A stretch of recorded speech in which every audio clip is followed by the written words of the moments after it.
Every war has its own signature images. And when it comes to Iraq and Afghanistan, the sight and sound of Donald Rumsfeld at the Pentagon podium is woven into American history. His defiant management of those wars made the former Secretary of Defense one of the most polarizing political figures of the post-9/11 age. But in this, his first television interview since 2006, you will see Donald Rumsfeld as never before. He reveals both a tender side and valuable insight into the decisions that have so many young Americans still in harm's way tonight. Here with the World Exclusive is Diane Sawyer.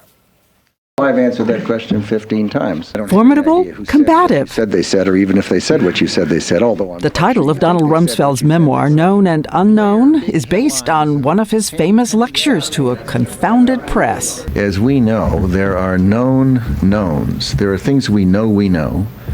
We also know there are known unknowns. That is to say, we know there are some things we do not know.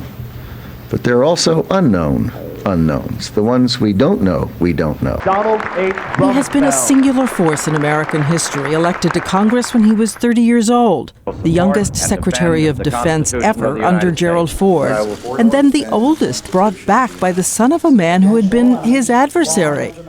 George H.W. Bush was said to have believed it was Rumsfeld who had pushed him out of a shot at a national campaign and into the CIA. What was your estimation of George H.W. Bush? I never worked for him. Admire him enormously? No. I was kind of disappointed in him. He decided he wanted to leave people with the impression that he didn't want to go to the CIA and that someone made him go there, and it was probably Rumsfeld or something. I didn't find that impressive. So his son calls you in. I was amazed. I was amazed. And it shows a lot about George W. Bush, that he's his own man. Mr. President. Just 9 months into the Bush administration, suddenly Rumsfeld's office seemed to shake. A plane had hit the Pentagon. He raced toward the smoke. Well, I came around that corner down there, and it was just in flames and smoke. We could see him helping carry the stretchers of some of the wounded. This was the first war of the 21st century. I had to impose a sense of urgency into the department. There wasn't a guidebook or a map or some program that said, here's how you do this. We had to figure it out.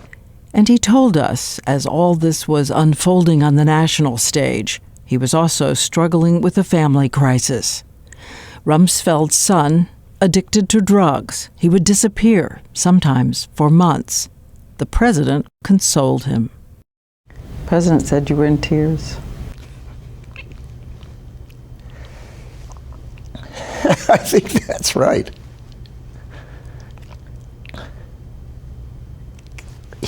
He reached out and said, tell me about it. And you start talking about it, and it's hard to talk about it because it's a wonderful human being that you love. And you want him to be better. And he is, God bless him.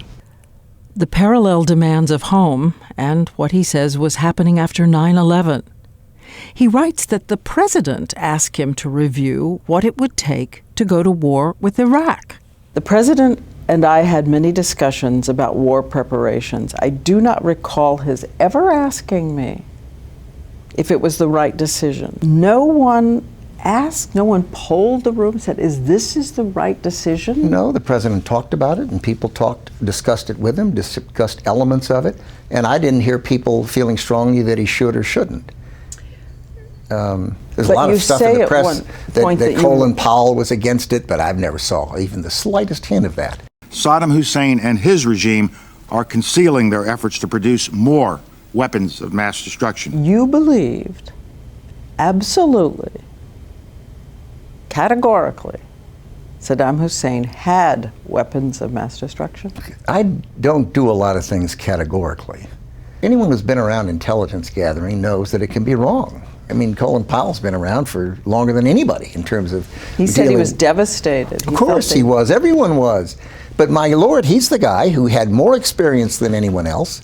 He worked hard with George Tenet, with Condoleezza Rice. He prepared his speech. He went up to the UN. He made his case, and he wasn't lying. The idea that he was lying or duped is nonsense. He believed it.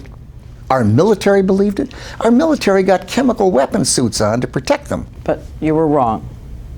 Oh my goodness, the intelligence was certainly wrong. If you had known he did not have them. I didn't know.